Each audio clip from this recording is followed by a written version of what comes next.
The door rattled so hard on its hinges that the tin cup on the windowsill crashed to the floor, and Reuben Garrison did not move.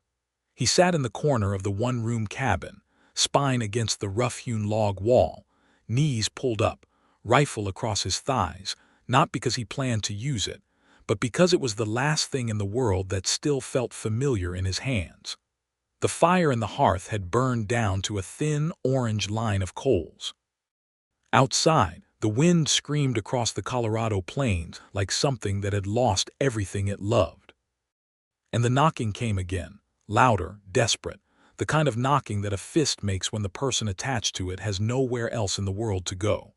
Reuben's jaw tightened. 3 months. 91 days to be precise, though he had stopped counting at some point around day 40 because counting had felt like hope, and hope had felt like the cruelest trap a man could set for himself. 91 days since he had spoken a single word out loud. Not to the reverend who rode out twice to check on him.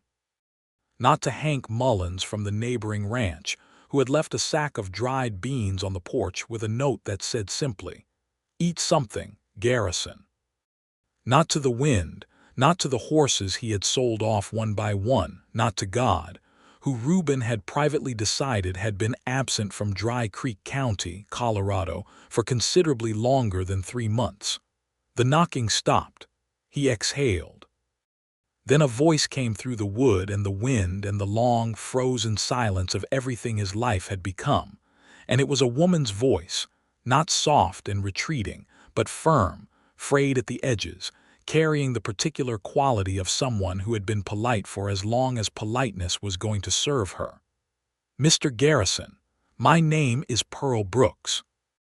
I know you're in there because there is smoke coming out of that chimney, and I have been standing in this wind for 20 minutes, and I am not leaving until you open this door.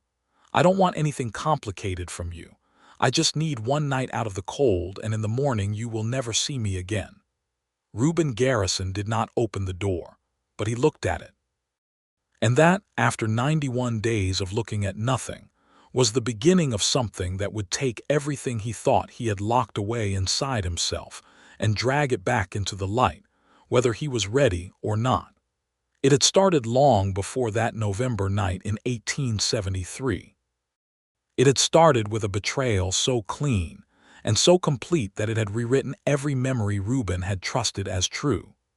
Reuben Garrison had come to Dry Creek County 6 years earlier, in 1867, 24 years old, broad-shouldered, and possessed of the particular brand of optimism that the American West had been selling to young men since before the war. He had come from Missouri with $400, a trained quarter horse named Colt, and the kind of belief in himself that had not yet been tested hard enough to break. He had built the cabin with his own hands over the course of one brutal summer, had broken the land, had planted, had learned the rhythms of high-elevation cattle ranching from a gruff and generous man named Aldous Webb who ran the biggest spread in the county and had no sons to teach. By 1870, Reuben had 40 head of cattle, a reputation as the most reliable horseman in 3 counties, and a woman named Clara Finch who had agreed to marry him. Clara was beautiful and quick-witted, and she laughed at things other women in the territory did not allow themselves to find funny. He had loved her with the uncomplicated entirety that young men who have not yet been hurt are capable of, which is to say completely, and without any of the protective mechanisms that would have saved him. They were married in the spring of 1871 in the little whitewashed church in Dry Creek. Aldous Webb stood up for him. Half the county came. There was dancing in the street outside the church, and Reuben had danced with his wife until his boots wore through at the toe. Clara was gone by the following October, not dead, gone. She had left with a man named Philip Stanton, who had arrived in Dry Creek in the summer of 1872 with a leather coat and a silver watch and money that appeared to have no source anyone could quite identify, which in the West in those years usually meant one of 3 things, and none of them were respectable. But Stanton was charming in a way that Reuben, who was honest to the point of bluntness, had never learned to be. And Clara, it turned out, had been writing to Stanton since before the wedding, since before the wedding. The letters were discovered by accident, a neighbor woman named Dorothea Fisk, who found a bundle of them that Clara had dropped in her hurry to pack. And Dorothea, who was kind but not discreet, had told enough people that the story arrived at Reuben before Clara herself thought to. He had come home to a half-empty house and a note on the kitchen table that began with the words, "I am sorry," and which he had not read past that line. He had folded it, put it in the hearth, and watched it burn. The betrayal was not simply that Clara had left. Men lost wives in the West for all manner of reasons, and the territory had its share of abandoned husbands who climbed back to their feet and kept going. The betrayal that destroyed Reuben Garrison was the realization that Clara had been constructing a hidden life inside the life they shared, that every conversation about their future had been a performance, that her love, or what he had taken for love, had been a lie so well crafted that he had never once suspected a dark truth beneath it. It was not heartbreak. It was the complete collapse of his ability to trust his own perception of reality. He had sold his cattle. He had sold all but 2 of his horses. He had dismissed the one hired hand he had kept on through the lean years. He had pulled the door shut and he had not spoken to anyone in 3 months. And then Pearl Brooks had knocked. She had not come from nowhere. Pearl's story had its own weight, its own dark past, its own series of desperate choices, and it had been unraveling on a parallel road to Reuben's for the better part of a year. Pearl Brooks had been 26 years old when she left Cincinnati, Ohio, in March of 1873, boarding a westbound train at Union Depot with a carpet bag, a small leather satchel, and a letter of employment from a man named Douglas Mercer, who operated the Mercer and Sons General Goods store in the town of Breckenridge, Colorado. The letter was legitimate. She had corresponded with Mercer for 2 months, had been hired as a bookkeeper and shop assistant at a wage that, while modest, was enough to establish herself independently, which was all Pearl had wanted since the age of 19, when she had watched her father gamble away their house in 2 nights of cards, and her mother had gone quietly gray with grief inside of a year. Pearl Brooks had made herself capable. She had taught herself double entry bookkeeping from a manual she borrowed from the Cincinnati Public Library. She had worked for 3 years as a seamstress to save travel money. She had done everything right, everything careful, everything according to a plan that should have held. What she had not planned for was arriving in Breckenridge in late March to discover that Douglas Mercer had died of a ruptured appendix 12 days before she stepped off the stage, and that his sons, 2 young men named Gerald and Price Mercer, who had the combined moral character of a pair of river rats, had no intention of honoring their father's employment agreement. Pearl had argued. She had shown them the letter, which was binding under any reasonable interpretation. Gerald Mercer had laughed and said that paper didn't mean much in Colorado and that the position was filled. Price Mercer had given her a look that made her skin crawl and suggested, with a smirk that she wanted to remove from his face with the heel of her boot, that there were other arrangements a woman of her evident qualities might make. She had left the store. She had spent 2 weeks in Breckenridge trying to find other employment, but the town was small and its positions were filled, and its men were the kind who looked at a woman alone and without connections and saw either a problem or an opportunity, and Pearl was not prepared to be either. She had written 2 letters, one to a former employer in Cincinnati and one to a cousin in St. Louis, but the mail in the mountains was slow and responses were not guaranteed. By mid-April, her money was nearly gone.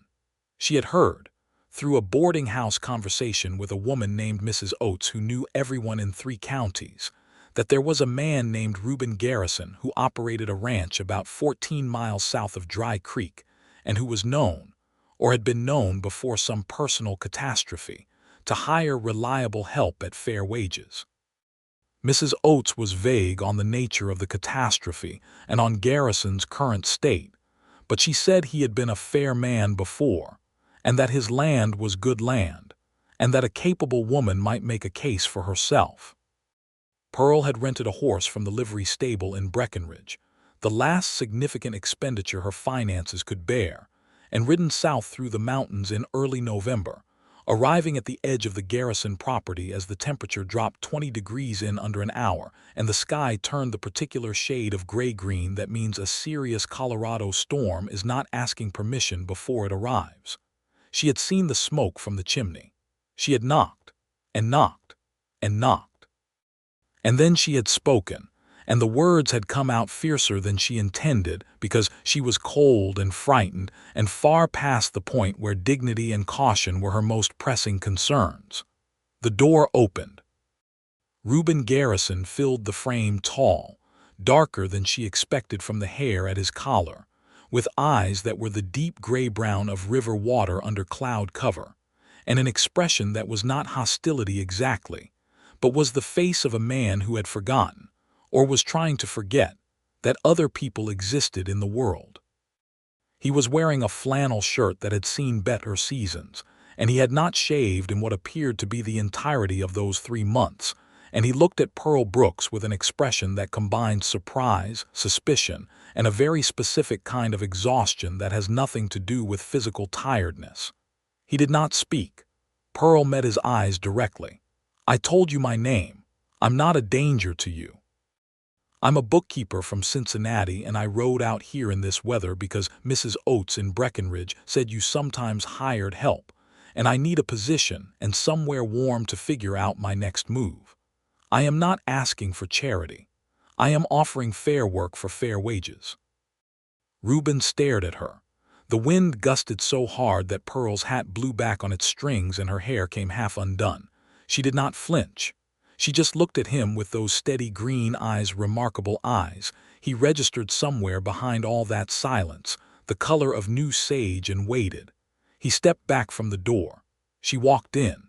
He walked to the hearth and put 2 more logs on the coals, and the fire began to breathe again.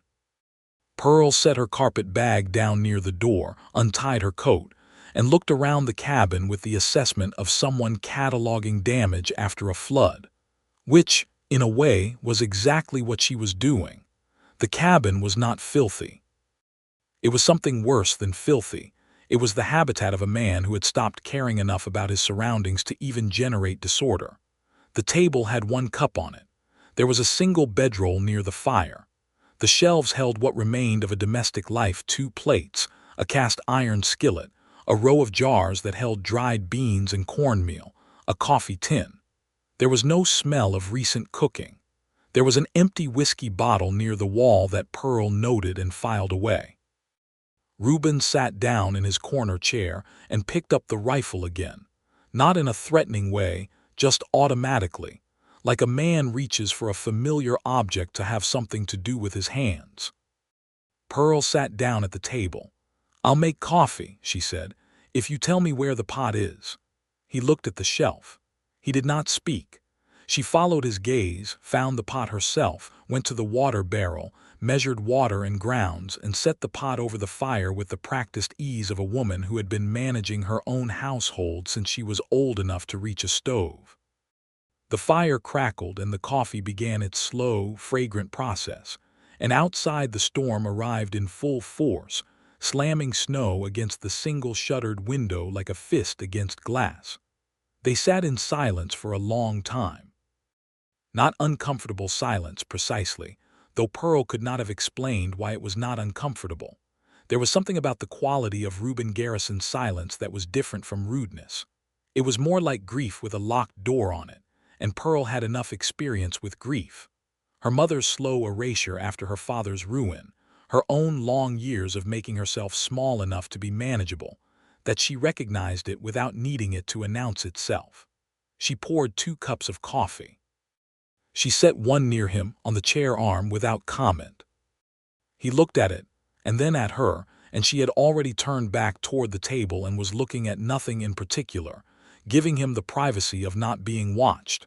He picked up the cup, and something infinitesimal shifted in the frozen architecture of the cabin and of Reuben Garrison, and Pearl pretended not to notice.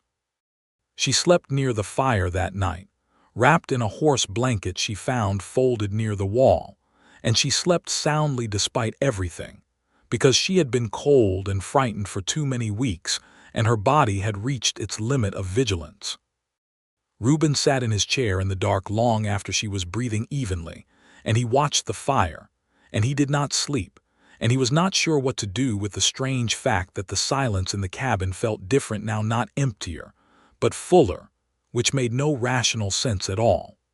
In the morning, Pearl got up before the light and stoked the fire and made cornmeal porridge from what she found on the shelves. The smell of it woke Reuben, who had finally fallen asleep in his chair sometime around 3 in the morning, and he came to a confused consciousness to find a bowl of hot food on the table and Pearl Brooks sitting across from it, eating with the focused, unsentimental hunger of someone who had been rationing for too long. He sat across from her. He ate. After a long time, Pearl looked up and said, "Mrs. Oates told me you had a working ranch. The cattle are gone." He said nothing. "The 2 horses in the stable, they're in good condition. You've been caring for them." He still said nothing, but he was looking at her now rather than past her, and that was a change. "I'm not going to pretend I didn't notice that you haven't been talking," Pearl said, directly and without unkindness. "That's your business, not mine. I'm just going to work, and if you decide you want to tell me what work needs doing, I'll do it better. If you don't, I'll figure it out." She stood, collected the bowls, washed them in the basin with water she had heated on the fire, and then put on her coat and went outside. Reuben sat at the empty table and stared at the door she had walked through. Then he got up and followed her. Pearl was in the stable when he found her, mucking out the stalls with a pitchfork she had located on her own, talking quietly to the horses, not to him, to the horses, which struck him as exactly the right thing to do in a situation where a great deal of the available speech had been used up badly. He leaned against the stable door frame and watched her work, and she worked well, efficiently, without wasted motion, and one of the horses, an old gray mare named Dusty whom Reuben had raised from a foal, had already lowered her head and was pressing her nose against Pearl's shoulder with an ease that horses usually required much longer to offer. "The gray likes you," Reuben said. It was the first sentence he had spoken in 91 days, and his voice was rough from disuse, deeper than he remembered it being, scraped from some dry interior place, and the words sounded strange in the air of the stable, like something being born that wasn't sure of its own shape. Pearl kept working. She did not make a production of the moment. "She has kind eyes," Pearl said. "Horses generally like me. I grew up near a livery stable." And that was how it started, not with a confession, not with a revelation, not with the kind of dramatic declaration that the situation might have seemed to demand. It started with a man's voice, rough with long disuse, saying something small about a horse, and a woman who was wise enough to let that be exactly what it was without asking for more. The storm kept them both inside for 2 more days, and in those 2 days, something delicate and structurally important began to build between them.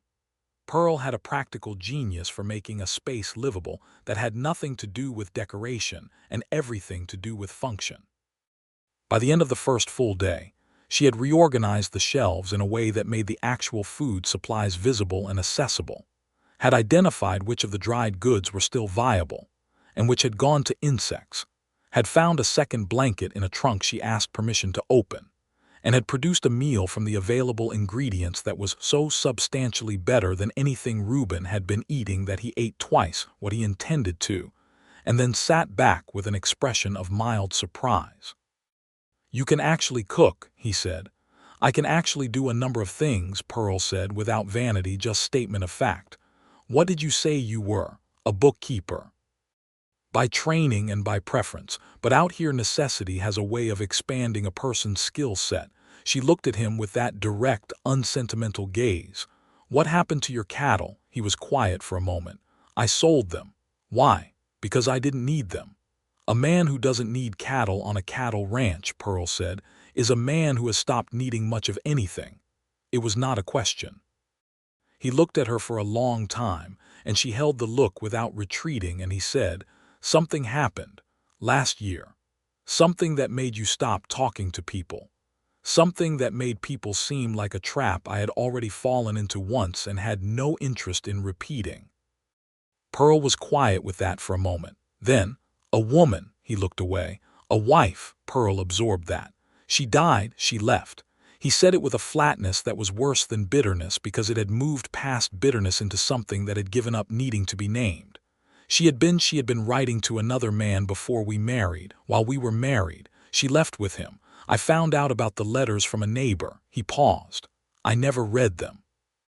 Pearl looked at him with something that was not pity, which he would have resisted, but was instead a kind of recognition that surprised him. You stopped trusting what you thought you knew. I stopped trusting what I felt. Because I had felt certain, and it turned out certainty was the biggest lie I had been told. I understand that, Pearl said, quietly and without elaboration, and something in the way she said it suggested she was not speaking theoretically. The storm broke on the third day, leaving the world outside the cabin white and brilliant, and so completely still that the silence was a different quality of silence from the one that had lived in the cabin for 3 months. Pearl stood in the cabin doorway and looked out at it, and Reuben stood a few feet behind her. And for a moment, they were just two people looking at the same snow-covered world, and it was enough. I should go to Dry Creek, Pearl said, see if there are any positions available. There aren't, Reuben said, not this time of year. Nobody hires in November. They're all trying to get through winter themselves. Pearl had known this, probably. She turned to look at him. You could stay, he said. He said it with careful flatness, clearing the words of anything that might be misread. I have enough stores for winter. You said you can do accounts work. I haven't looked at my accounts in months.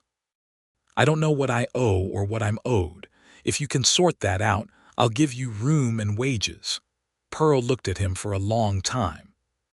She was calculating something, not what he had said, but what it cost him to say it, and whether the cost to herself of accepting was one she was prepared to make.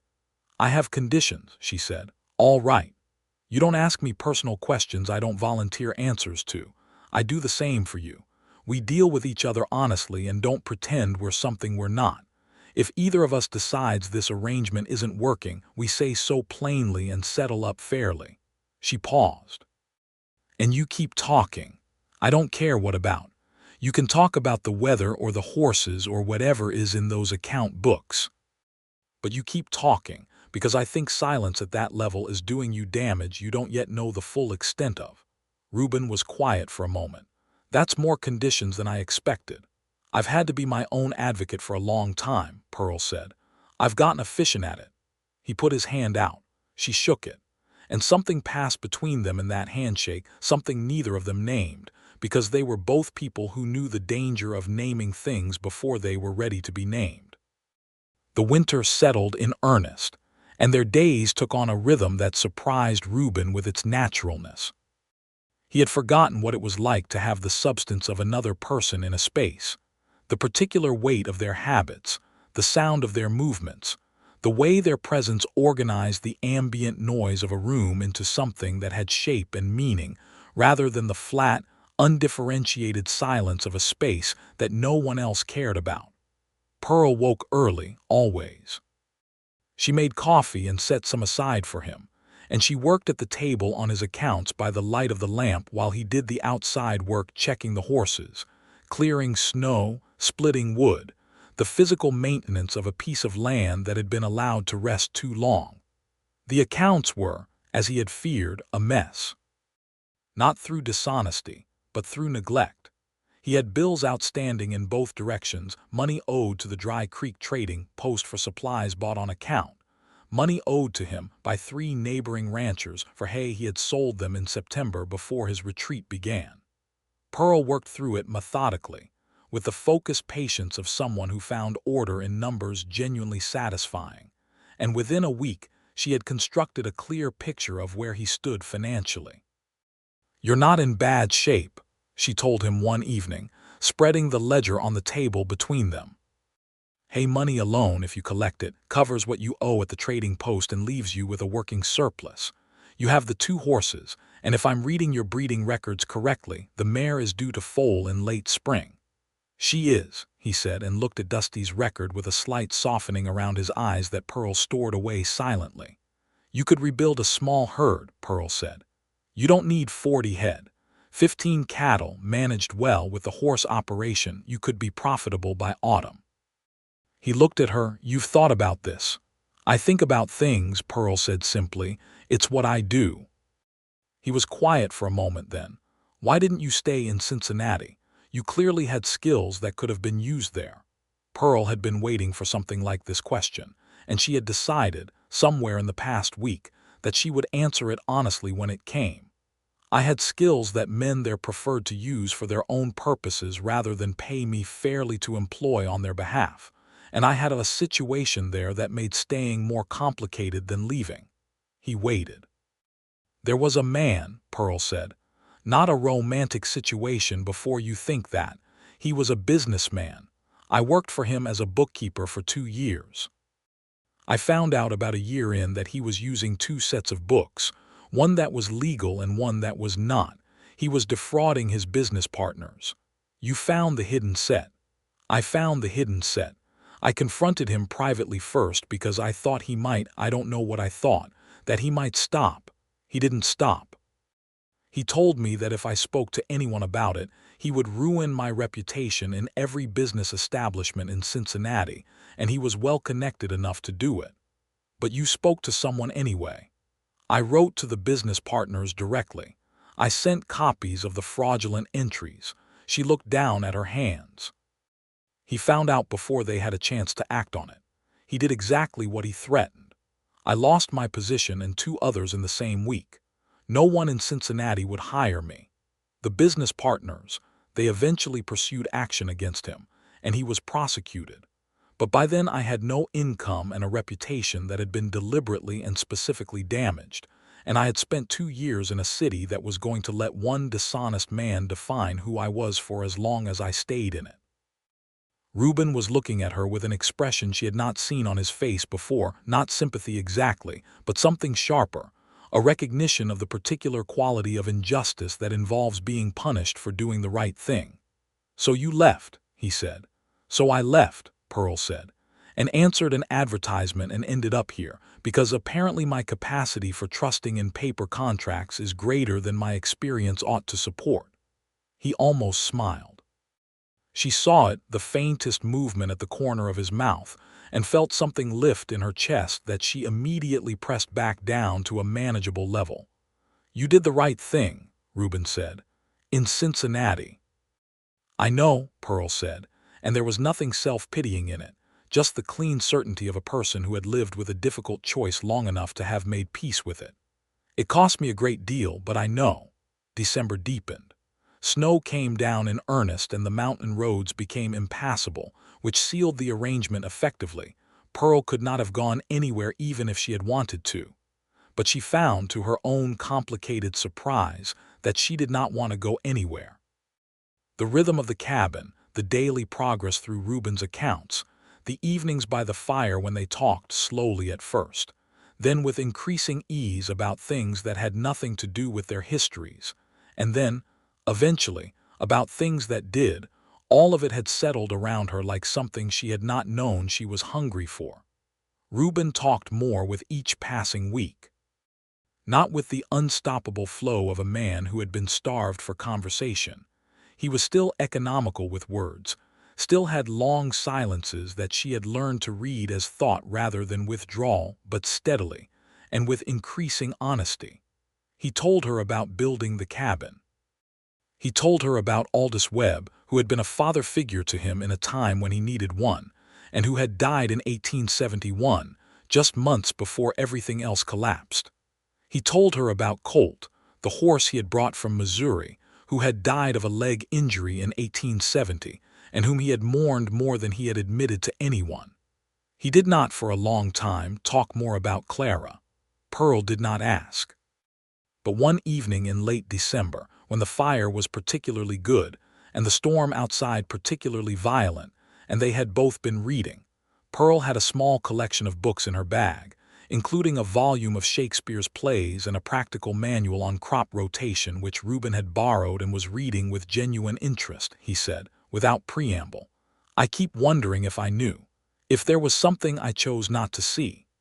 Pearl looked up from her Shakespeare. She set the book down and gave him her full attention without making him feel scrutinized.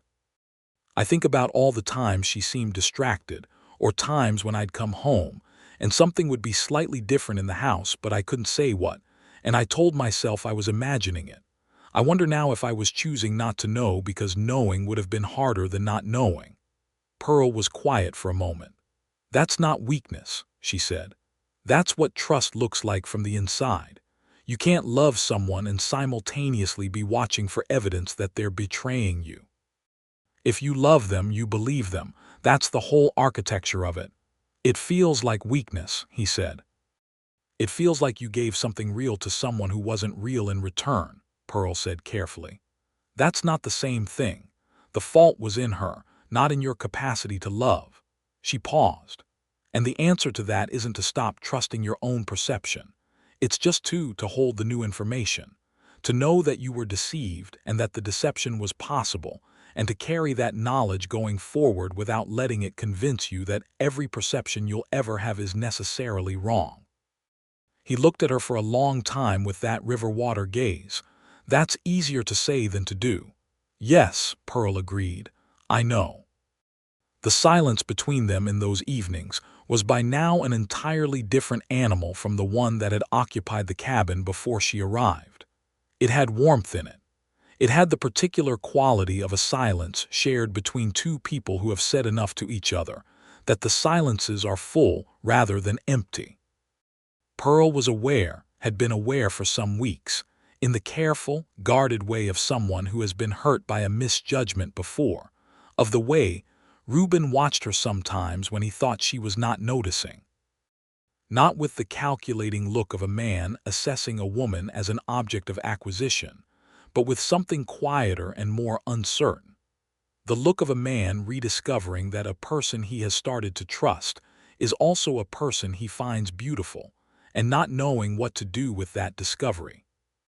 She found him beautiful too, in the way that men who do honest physical work acquire a beauty, the economy of his movements, the particular stillness he had when he was listening, the rare and therefore precious quality of his smile when it finally arrived in full. She told herself to be careful. She told herself she was an employee in his house, recovering from her own set of dark circumstances, and that the worst thing she could do was mistake the warmth of proximity for something more durable. She told herself all of this, and it was true, and it did not entirely hold. January brought a brief thaw.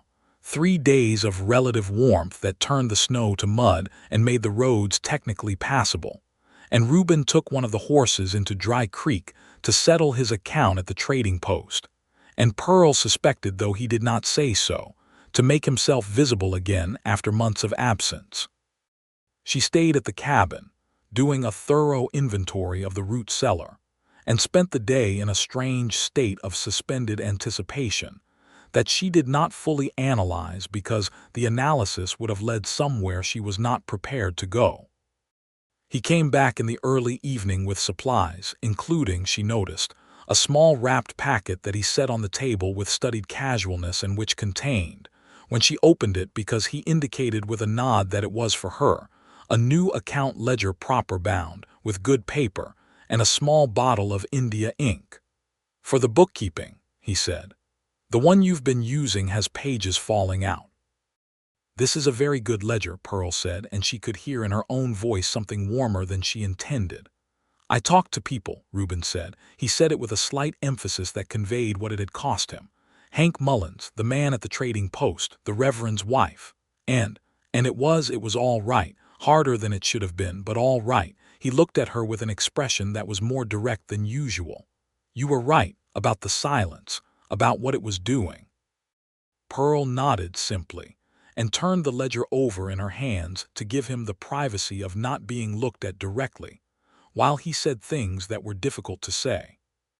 "There's something else," he said. He sat down at the table and she sat across from him.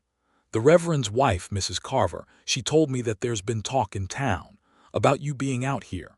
Pearl set the ledger down.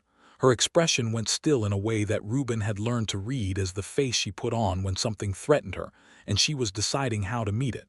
What kind of talk? The kind that towns generate about a woman living alone with a man she's not married to. He said it flatly, without embellishment, and watched her face. Mrs. Carver was not unkind about it. She said she believed the arrangement was a working one. But she said the talk was already going and would get worse in spring when people could travel again. Pearl was quiet for a moment. Her green eyes were steady and unreadable.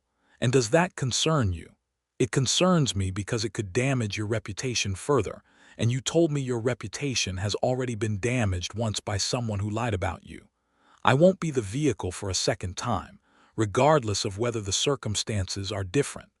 Pearl looked at him for a long time. Something shifted in her face, a complicated movement, partway between gratitude and a kind of careful hope that she was clearly working to keep calibrated. "What are you suggesting?" she asked. "I'm not suggesting anything," Reuben said. "I'm informing you of the situation so you can make your own determination." He paused. "But if you were to ask me what I would prefer," he stopped. "Reuben," Pearl said, quietly and very directly, "say the thing you're trying not to say."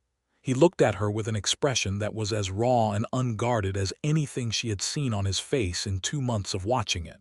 "I would prefer that you stay." Not only as he exhaled with a roughness that was almost a laugh. "I have no gift for this kind of conversation."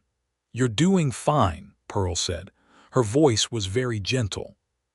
"I would prefer," he said carefully, "that you stay not as my employee, but as something more than that. If that is something you would consider. And I know that I am a man with a complicated history and a property that is currently running below capacity, and I have not spoken to another human being in 3 months until you knocked on my door. So I am not going to pretend that I am the most promising prospect anyone has ever put before you." Pearl was smiling now, and it was not a practiced smile, not a social accommodation, but the real thing, genuine and warm, and transforming her whole face in a way that Reuben had seen glimpses of, but never the full version of before this moment. "You are the most honest man I have talked to in a very long time," she said. "And honest is more valuable than promising to me at this particular point in my life." "I'm not asking you to decide tonight," he said quickly. I don't want you to feel pressured or as though I'm using the situation against you." "I know you're not," Pearl said. "I've been watching you for 2 months, Reuben. You don't have a manipulative bone in your body. It would probably serve you better in some contexts if you did." She looked at the ledger on the table, then back at him. "I'm not going to decide tonight. Not because I don't know what I feel, but because I want to be sure that what I feel is real and not just proximity and winter and gratitude for someone who treated me like a capable person." "That's exactly right," he said with a kind of relieved respect. "Take whatever time you need. I'll wait." He would wait. He discovered that waiting, with this particular thing waiting for, was entirely different from the waiting of 3 months in an empty room. This waiting had color in it and warmth, and the daily presence of Pearl Brooks across the table from him, and it was, in its way, the most alive he had felt since before Clara, which was a truth he turned over carefully in his private mind, because it was both wonderful and frightening, and he was not yet sure what to do with it. February arrived, and with it a crisis that neither of them had anticipated. Reuben had ridden out in the early morning to check the eastern fence line, which showed damage from the winter storms. He was 3 miles out when he heard the riders, 2 of them, coming fast from the south on the main track that ran toward the cabin. He pulled up and watched, and his jaw tightened when he recognized one of them. The man on the gray horse was Price Mercer, the same Price Mercer who had smirked at Pearl in the Breckenridge store and suggested arrangements. He was riding with a man Reuben didn't know, broad and florid-faced, with the look of someone who hired himself out for things that needed not to be remembered later. Reuben turned his horse and rode back at a pace that was not quite a gallop, but was as fast as the snow allowed, arriving at the cabin yard 10 minutes later to find Pearl standing in the cabin doorway with her arms crossed and her expression set hard as winter iron, and Price Mercer on horseback in the yard looking down at her with a smirk that Reuben had not liked from the description and liked considerably less in person. "There he is," Mercer said, not looking away from Pearl. "The hermit rides." Reuben pulled up between Mercer and the cabin door. "Mercer, state your business." "My business is with the woman," Mercer said. "I've come to make a proposition." "You've made propositions to this woman before," Reuben said, keeping his voice flat. "She declined." "This one is financial," Mercer said. He had an air of performing for the large man beside him, projecting confidence that Reuben read as hollow. "My brother and I are looking to expand the store. We need a bookkeeper. The woman has skills. We're prepared to pay well." "I gave you my answer in November," Pearl said from behind Reuben. "My answer has not changed." "The situation may have changed," Mercer said, and something in his tone shifted toward the threatening. "I've heard things about your current arrangement out here that might be of interest to certain people.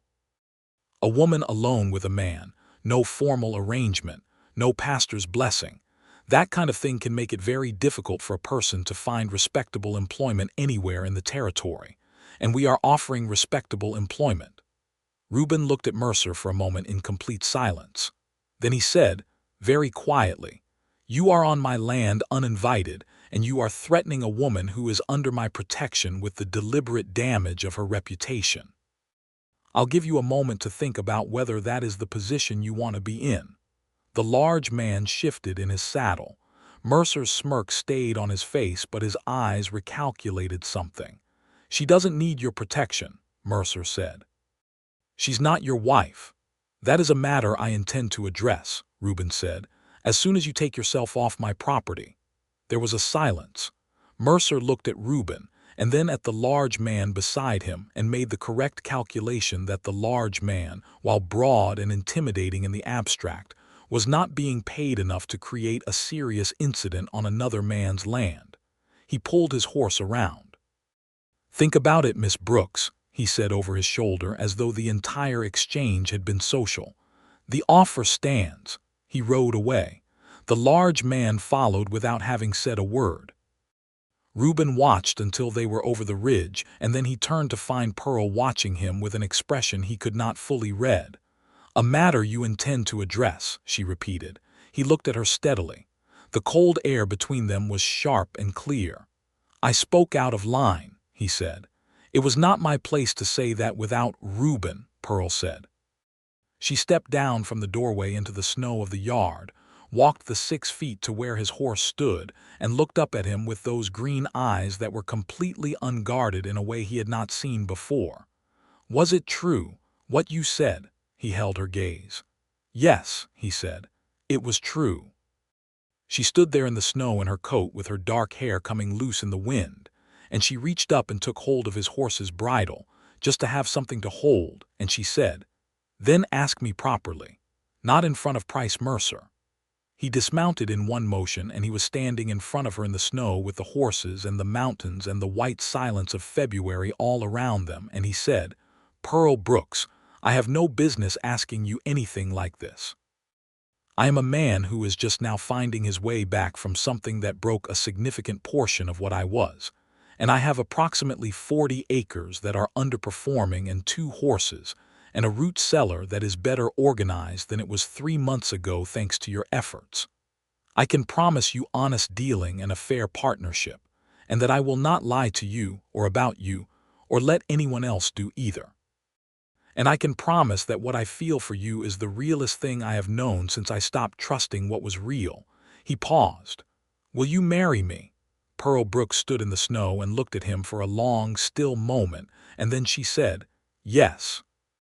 On the condition that it's a genuine partnership in every sense, that I keep the accounts, that we make decisions together, and that you never once try to manage me out of some misplaced notion of protecting me from information I'm capable of handling." "I would not dare," Reuben said, with the first full smile she had seen from him, genuine and warm and somewhat startled by itself, like a thing that had almost forgotten how to exist but hadn't entirely lost the way. She smiled back, and it was the most useful thing Pearl Brooks had ever done. which, given her considerable practical catalog, was saying something significant. They were married in March of 1874, when the roads opened enough for the journey, in the same small whitewashed church in Dry Creek where Reuben had married Clara 3 years before. This fact did not escape either of them and was acknowledged between them simply and without drama. Pearl had said, when the question of the church came up, "It's just a building. What happens in it belongs to the people there," and that had been sufficient. The Reverend Mr. Carver performed the ceremony with evident warmth. His wife, who had been the one to inform Reuben of the town gossip and who had been quietly invested in the outcome ever since, sat in the front pew and cried happily. Hank Mullins attended and shook Reuben's hand after with a grip that communicated everything he was too gruff to say in words.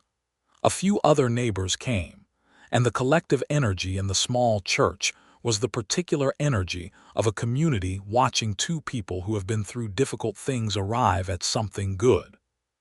Pearl wore a dress she had made herself from fabric purchased at the trading post, a deep blue wool that set off her coloring and was, Reuben told her quietly before the ceremony, the finest thing he had ever seen in his life. She had looked at him with a slight private smile and said, "You need to get out more," and he had laughed, and the laughter was easy and unforced, and Mrs. Carver, hearing it from where she sat, had cried a little more. They rode back to the ranch together in the early afternoon, the mountains ahead of them brilliant under the late winter sun, the road still muddy with snowmelt, the horses steady and warm beneath them. "Well," Pearl said, after a companionable mile of silence. "Mrs. Garrison." "Is that strange?" he asked. "It's very strange," she said. "Ask me again in a few months." He reached across the distance between their horses and took her hand briefly, just for a moment, and then let it go because the road was uneven and both horses needed their rider's attention. But the warmth of that brief clasp stayed with Pearl for the rest of the ride home, and she found herself looking sideways at his profile against the mountain sky and feeling something that was not complicated or provisional or carefully calibrated, but simply, cleanly, entirely real.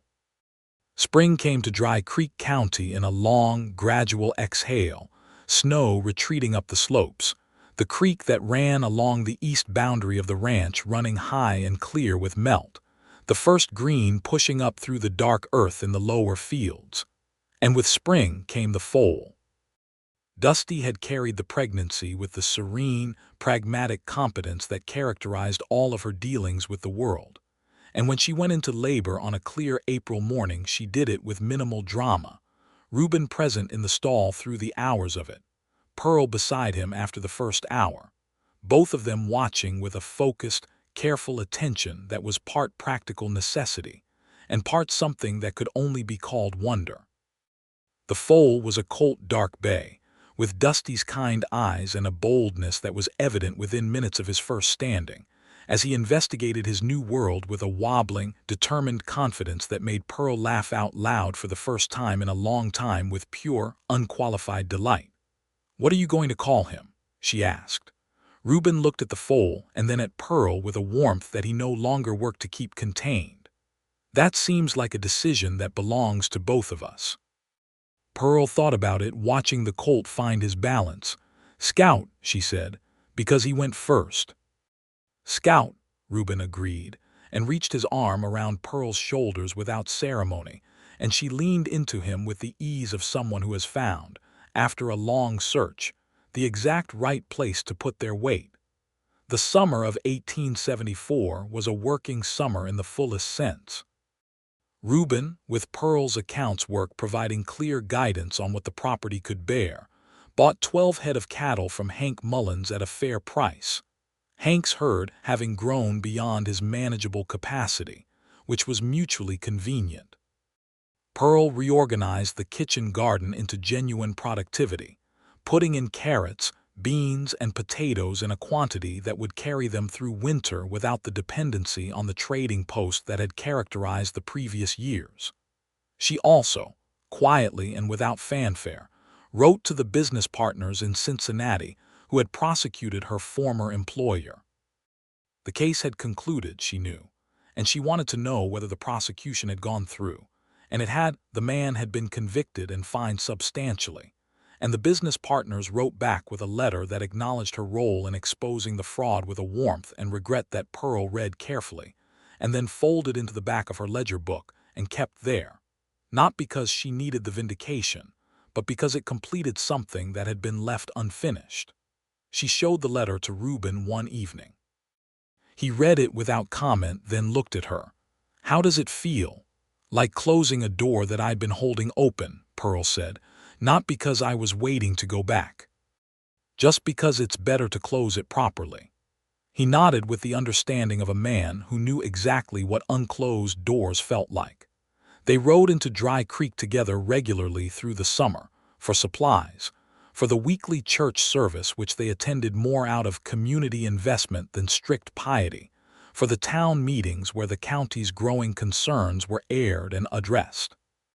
Reuben, who had been invisible for the better part of a year, was present again in the life of the county, and Pearl was beside him, and the manner of their presence together, the easy consultation between them, the small, unremarkable courtesies they extended to each other in public as in private, was noted by the community with the collective warm approval that small towns extend to couples who appear genuinely good for each other. Price Mercer, encountering them at the trading post in June, looked at Pearl with the expression of a man recalculating an error he had made, and made a brief and entirely unconvincing attempt at pleasantness. Pearl was civil without being warm, which was precisely the correct calibration, and Reuben stood beside her without inserting himself unless needed, which was also correct. Mercer moved on.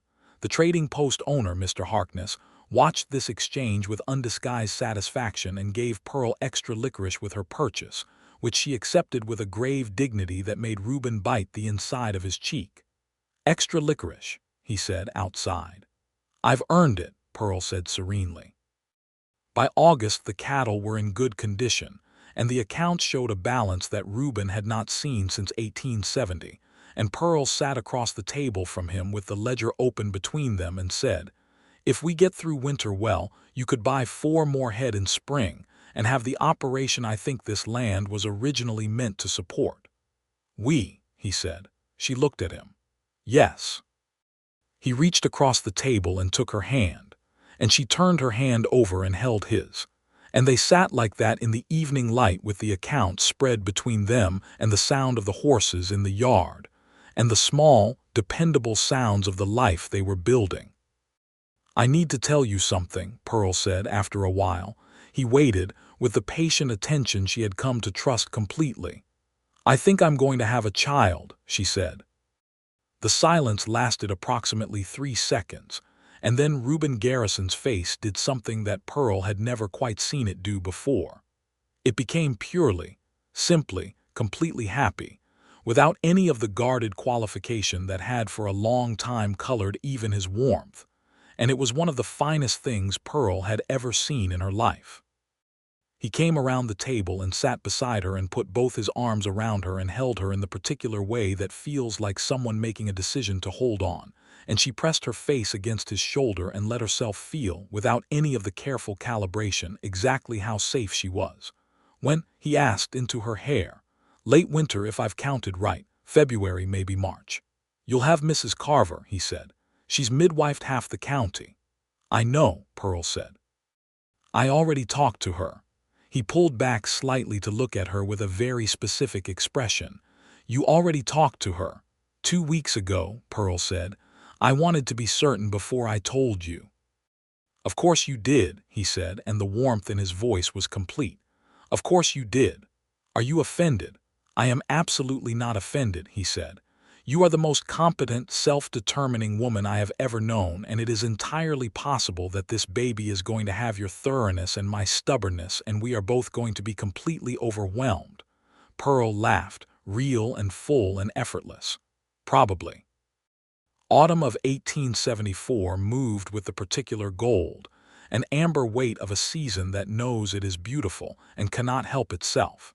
And on the Garrison Ranch, it had the additional quality of being a season of deep, uncomplicated contentment.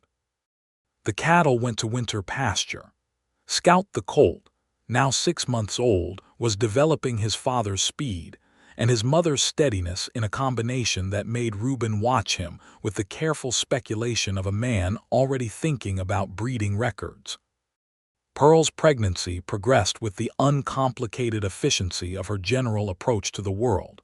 She was sick in the mornings for the first several weeks with a focused dedication to the task. And then she was not sick, and she continued doing exactly what she had been doing with the minor adjustments that her changing body required. They rode together to the ridge above the ranch one October afternoon, when the aspens had gone completely gold, and the air was the cold, clean combination of altitude and autumn that Pearl had discovered she loved about this country. And they sat on the horses side by side at the top of the ridge and looked down at the cabin with its smoke rising straight in the still air, and the cattle moving in the lower field, and Scout in the paddock doing his self-important colt things. And Pearl said, quietly, "I didn't know it was possible to be this happy." Reuben looked at her. The gold light was on her face and she was looking down at the ranch, and she was entirely present, not guarded, not calibrated, not managing anything, just there. "Neither did I," he said. "For a while I thought it wasn't." "You were wrong," Pearl said. "I was wrong," he agreed. "I'm occasionally wrong, though I try not to make a habit of it." "You were wrong for exactly 3 months, and then you opened a door," Pearl said with a private smile. "You knocked very loudly." "I knocked very loudly," Pearl confirmed. "Because you needed someone to knock loudly, and I needed somewhere warm, and apparently the universe decided both of those things could serve each other." He reached out and she took his hand, and they sat on the ridge in the October light until the horses grew restless. And then they rode home, and the word home had, for both of them, a different quality than it had ever carried before, not just shelter or habit or the place where one's things were, but the specific, irreplaceable weight of a place where the right person was waiting, or in this case, riding beside you with the last of the autumn sun in her hair. Winter came again, the second winter, and it was entirely different from the first. The cabin was warm and organized and alive with the particular energy of two people who have made something together and are in the daily business of tending to it. Pearl sewed small garments in the evenings with a focused practicality that was entirely characteristic, and which Reuben watched with a quiet wonder that he did not always succeed in hiding. She made him read to her sometimes in the evenings, from the Shakespeare, which he approached with initial skepticism, and then with increasing engagement, particularly the histories, which he said had more in common with the West than he'd expected in terms of who wanted whose land and what people did to get it. Pearl laughed at this observation and told him he was more perceptive than he gave himself credit for, and he said he'd had a good teacher, and she told him flattery was not an effective negotiating tool, and he said it wasn't flattery, it was assessment, and she looked at him with those green eyes that were warm and completely unguarded, and said she knew the difference, and this was the latter. Mrs. Carver came out to the ranch in January to check on Pearl, making the 14-mile ride with her husband and a cheerfulness that was genuine and absolute, and she declared Pearl in excellent health and the baby in excellent position, and the ranch in an excellent state, and she stayed for supper, and she and Pearl talked for 2 hours about things that Reuben understood were important, but that he also understood were happening between two women in a way that did not require his participation. So he sat by the fire and read his crop rotation manual and was entirely content. After the Carvers left, Pearl said, "She is the finest woman in this county." "She is," Reuben agreed. "She told me the first time I came back to town in January that she had been praying for me. I didn't know what to do with that." "Did you tell her?" "I thanked her and meant it," he said. "I don't know about prayer, but somebody sent a very capable woman to my door in a snowstorm, and I am not going to be ungrateful about it regardless of the mechanism." Pearl smiled. "Is that what I was? Sent?" "You were the best thing that has ever happened to me," Reuben said, with the plain directness that was entirely his and that Pearl had never once found insufficient. Whether it was a storm or a chance or something else entirely, I don't know, but you were." She crossed the room and took his face in both her hands and kissed him, and it was a kiss that carried the full weight of everything they had come through. The dark past, the betrayal, the months of silence, the cold November night, the slow and careful reconstruction of trust, and on the other side of all of it, pure and uncomplicated and absolutely present. The baby was born on the 14th of February, 1875, which Pearl said was appallingly sentimental timing for a child of hers, and Reuben said he thought the child had clearly inherited her punctuality and gift for planning. Mrs. Carver was there, having come out 3 days early when the signs Pearl reported in her weekly letter suggested the time was close, and she managed the birth with the competent, warm-hearted efficiency that characterized everything she did. It was a boy. A solidly built, dark-haired, immediately indignant boy who announced his arrival with a volume that suggested he had opinions about the world and intended to share them from the outset.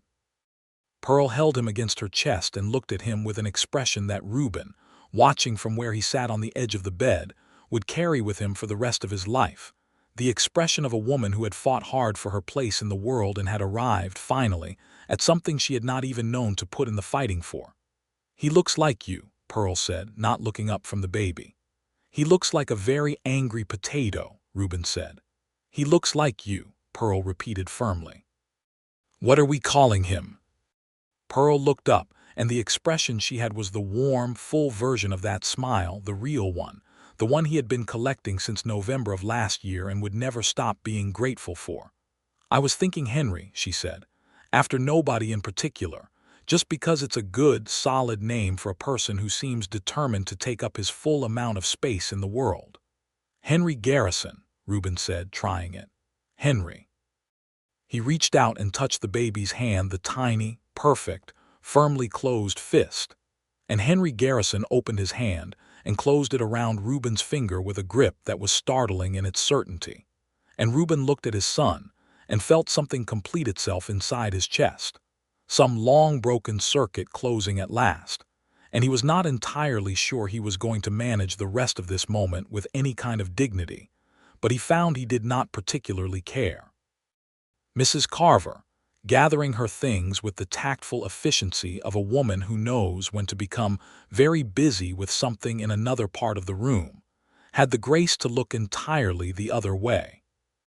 The spring of 1875 brought the 4 new head of cattle Pearl had predicted in the accounts, and the summer brought the first serious profit the Garrison Ranch had generated in 3 years, and the autumn brought the beginning of a horse breeding operation that Scout, now a year and a half old and clearly going to be something exceptional, was going to be the foundation of.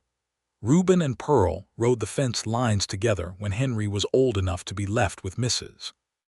Carver for an afternoon, and Pearl, who had learned to ride far better in the previous year than she had arrived capable of, kept pace with him through the mountain terrain with the focused competence she brought to everything, and they talked about the land and its possibilities and its challenges with the easy fluency of 2 people who have merged their thinking without losing the separate quality of their individual judgments.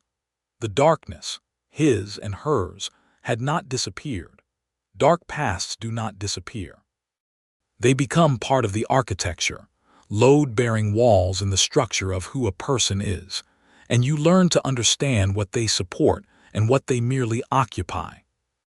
Reuben still had mornings, occasionally, when something in the quality of light or the particular silence of the cabin before Pearl and Henry were awake took him back to the 91 days, and he would hold the coffee cup and let it pass, and it always passed, and on the other side of it was the reality of his life, which was good and real and full of things that were exactly what they appeared to be.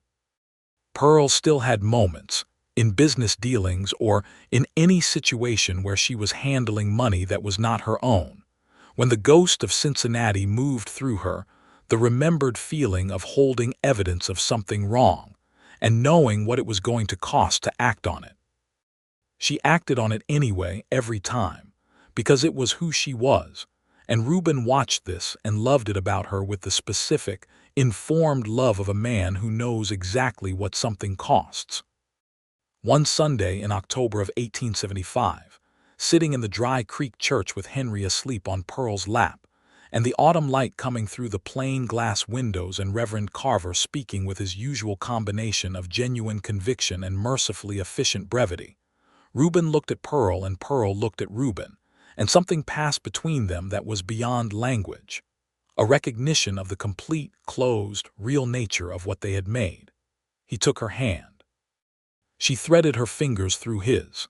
Henry slept on, entire and perfect and entirely unbothered by the weight of history that had preceded his arrival in the world.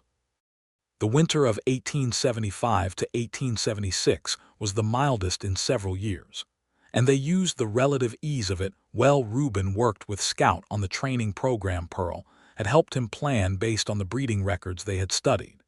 And by February, the colt's progress was drawing interest from neighboring ranchers who came to watch and made inquiries about future foals that suggested the horse operation was going to be a significant part of the ranch's future.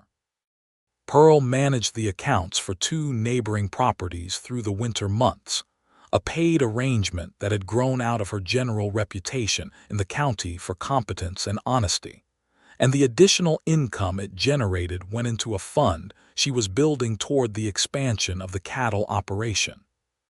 Henry, who turned 1 year old on the 14th of February with a small celebration attended by the Carvers and the Mullins family and several other neighbors, was exactly as Reuben had predicted, possessed of Pearl's thoroughness, applied to the systematic investigation of every accessible surface of the cabin floor, and Reuben's stubbornness, evidenced in his absolute conviction that whatever he had decided to put in his mouth was the correct thing to put in his mouth regardless of adult opinion on the matter. He was also, as Mrs. Carver observed with the authority of a woman who had brought a significant percentage of the county into the world, quite clearly going to be a very large person, and currently had his father's dark coloring and his mother's eyes, a combination which several women of the congregation had already described as unfair in terms of its likely eventual effect on the surrounding population.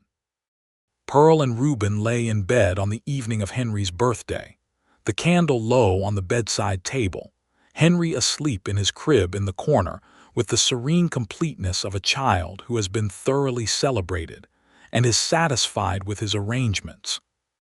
"I keep thinking about that storm," Pearl said quietly to the ceiling. "Which storm?" "The November storm, the night I knocked." She turned her head to look at him. "I almost didn't ride out that day. The sky was already going that color and Mrs. Oates had told me the roads could close fast. I sat in the boarding house for an hour and went back and forth about it." "What made you go?" "The money was almost gone," Pearl said practically. "And I had that address, and the choice between a possibly unwelcoming stranger and definitely running out of money in a boarding house in Breckenridge. The stranger seemed like the better option." Reuben was quiet for a moment. "I almost didn't open the door. I know, I stood there long enough to know you were deciding. I heard you the first time you knocked," he said. "I waited." "I know that too." She looked at him with complete calm. "I could tell. That's why I started talking, because I thought if you can hear me and you're deciding, then talking is the thing that could change the calculation." "It was," he said. "Your voice," he paused. "It had something in it, not just words. It was the voice of someone who was being completely honest, and I had been a very long time without that." Pearl was quiet for a moment. "We both had." He turned toward her, and she turned toward him, and they were looking at each other in the candle-low dark of their room, with the sound of their sons breathing in the corner and the winter silence outside and the whole weight of everything that had come before and everything that was now present, and it was complete. Not finished in the sense of concluded, but complete in the sense of a structure that has all its essential parts, that can bear the weight it was built to bear, that can stand. "I love you," Reuben said, with the plain, unguarded simplicity of a man who has learned the difference between words that perform feeling and words that simply carry it. "I love you," Pearl said, in the same register, clear and certain and unadorned. Henry made a small sound in his sleep, and then settled back into silence, and they lay together in the warm dark of the cabin, while outside the Colorado winter held everything in its blue, starlit stillness, and Reuben Garrison, who had not spoken to anyone in 3 months, who had sat in the corner of this room with a rifle across his knees, and a silence that was making a grave for him as efficiently as any other method, reached over and extinguished the candle, and held his wife in the dark, and was, without qualification or reservation or the shadow of any dark past long enough to reach this particular moment, entirely, completely, and permanently alive.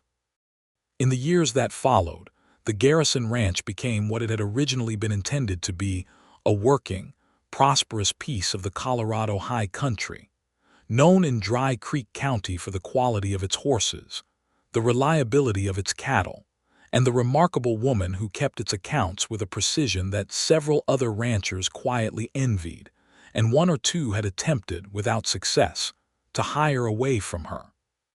Pearl took on the bookkeeping for 4 properties in the county by 1878, operating what was effectively a small accountancy practice out of the back room of the cabin that she and Reuben had by then, expanded with 2 additional rooms and a proper kitchen. She rode to her clients' properties on a bay mare she had named Logic, which Reuben said was the most honest horse name he had ever heard, and which she said was simply accurate. Henry Garrison, growing at a rate that suggested he was going to make good on Mrs. Carver's prediction about his eventual dimensions, was a child of particular seriousness and particular delight, serious in the way he engaged with the working life of the ranch from the earliest age he could be useful, and delighted by horses with an intensity that was clearly going to define his life's direction. By the time he was 4, he followed his father around the paddock with a focus that was both endearing and frankly useful. In the spring of 1878, Pearl came to Reuben at the end of a long accounts day with the ledger set aside, and her hands folded on the table, and that expression of pre-announcement calm that he had learned to read as something significant incoming. "Another one," she said. "Another what?" he said, and then understood immediately. "Oh, October, I think." He crossed the room and sat beside her, and she leaned into him, and he held her with the same quality of decision to hold on that had characterized every embrace between them, complete, unhurried, without any hidden motive or unspoken reservation. "Henry is going to have opinions about this," Pearl said, into his shoulder. "Henry has opinions about everything," Reuben said. "He comes by it honestly from both directions," Pearl said. Their second child was born in October of 1878, a girl this time, round-faced and immediately, clearly going to have her father's coloring and her mother's expression when she was thinking hard about something. Pearl named her Clara, and when Reuben heard the name he was very still for a moment and then looked at Pearl with a question in his eyes. "It's a good name," Pearl said quietly, "and it should belong to someone who earns it well, not to someone who didn't." He held his daughter for the first time, and the name settled into its new meaning, clean and forward-looking, unattached to the past that had once owned it. "Hello, Clara," he said, and it was entirely only this new person, this small, round, serious-faced daughter who looked at him with eyes that were going to be very green. The Garrison children grew, and the ranch grew with them, and the community of Dry Creek County grew around all of it, new families arriving, the town gaining a proper school in 1879, to which Pearl contributed both money and a significant amount of opinionated consultation on the curriculum, which the school board received with a mixture of gratitude and mild alarm. Reuben Garrison, who had not spoken to anyone in 3 months, became in the years that followed known as one of the most reliable men in the county. Reliable in the sense that his word was worth what he said it was, that his judgments were honest, that he would tell you a hard truth if the hard truth was what the situation required, and that the woman beside him was his equal in every sense of that word, and he was entirely clear about it. They sat, on a September evening in 1880, on the porch they had built on the south side of the expanded cabin, looking out at the last light on the mountains. Henry, 9 years old and responsible for the evening feeding in a way he took entirely seriously, was in the stable. Clara, almost 2, was asleep inside. The air was the particular temperature of a Colorado evening when summer has just finished its business and autumn is standing at the threshold, considering whether to come in. Pearl had a cup of coffee. Reuben had his. The mountains did what mountains do, which is stand there and be inexorably themselves and make everything that has happened in their shadow seem both very significant and very small at the same time. 7 years ago, Pearl said. Next month, he agreed. Do you know what I thought when you opened that door? He looked at her. What? I thought this man is very unhappy and that is going to be complicated. And then I thought, but he opened the door, which means there is still something in there that is looking for a reason to. She paused. I was right about the complicated part. Were you right about the other part? Pearl looked at him with the 7-year accumulated version of those green eyes, which had, if anything, more in them now, more knowledge, more warmth, more of the specific, detailed, fully informed love that knows all the difficult chapters and chooses the story anyway. Yes, she said. I was right about the other part. He reached over and took her hand, as he had taken it 1,000 times, and she held it, as she had held it 1,000 times, and the mountains stood in their mountains manner against the September sky. And inside the stable Henry Garrison was talking to his horses in complete seriousness, and Clara was sleeping in the room she had been given her name as a clean, forward-looking gift. And the accounts were balanced in the new ledger Pearl had ordered from Denver, and the cattle were in the lower field. And Scout's third-generation colt was in the paddock being exactly as promising as his lineage suggested he ought to be. Reuben Garrison squeezed Pearl's hand once, gently. She squeezed back. And the evening settled over the ranch like something that had been waiting its whole existence to arrive at exactly this. Not the absence of difficulty or the erasure of history, but something far more durable than either. Two people who had both been broken in specific and different ways, who had found each other in a snowstorm on a November night when one was too frozen to walk any further, and one had been sitting in a silence that was slowly becoming permanent, and who had, in the years that followed, built something true. Not perfect, not without its difficult mornings and its complicated evenings, and the occasional weight of the dark past making itself known at the periphery. But true, completely, groundedly, irreversibly true. The stars came out over Dry Creek County, Colorado, one by one, as stars do, not rushing, not making a production of themselves, just arriving, reliable and exact, in the positions they had always occupied, in the sky that had been there through every version of every story that had ever been told under it. Pearl finished her coffee. Reuben finished his. They sat a while longer in the companionable dark. Then they went inside to their life, which was exactly what it appeared to be.